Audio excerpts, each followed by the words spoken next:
The letter waiting in Ethan's mailbox had no stamp, no return address, and one terrifying sentence written across the front: "Don't let your mother board flight 702 tomorrow." Ethan Carter was 17 years old, living in a quiet town outside Seattle, where nothing unusual ever happened. His days were predictable: school, basketball practice, homework, and late night conversations with his mom. Until that Tuesday. The envelope looked old, almost as if it had been hidden for decades. His name was written in handwriting that felt strangely familiar. Inside was a single page. "If you're reading this, I failed. You have one chance to save everyone. Trust no one, not even me." At the bottom was a signature: Ethan Carter. The date beside it was May 18th, 2038. His heart pounded. "This has to be some kind of joke," he whispered. He laughed for a second, but the laughter disappeared when he noticed something impossible. The letter correctly described everything that would happen during the next hour. "Your neighbor will drop a box of groceries at exactly 4:12 p.m.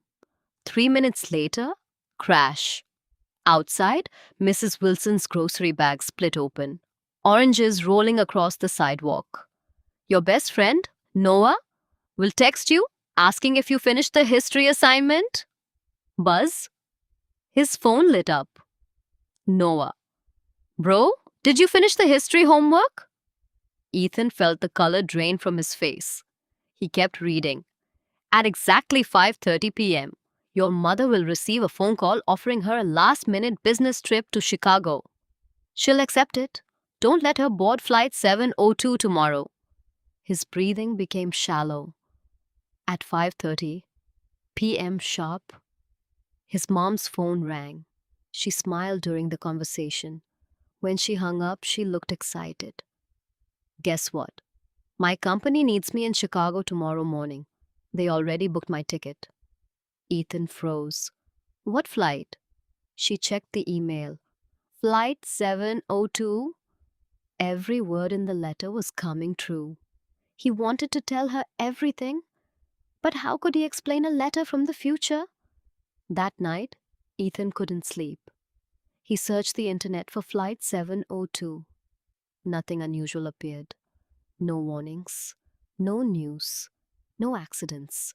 Maybe the letter was wrong, or maybe the future hadn't happened yet.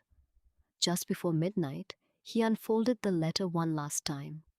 A sentence that hadn't been there before slowly appeared across the bottom of the page. The ink seemed to write itself. "Someone is already watching you." Ethan looked toward his bedroom window.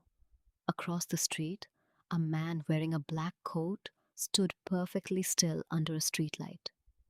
He wasn't moving. He wasn't looking around. He was staring directly at Ethan. Then, the stranger smiled and raised an envelope identical to the one Ethan had just opened. To be continued in a part 2.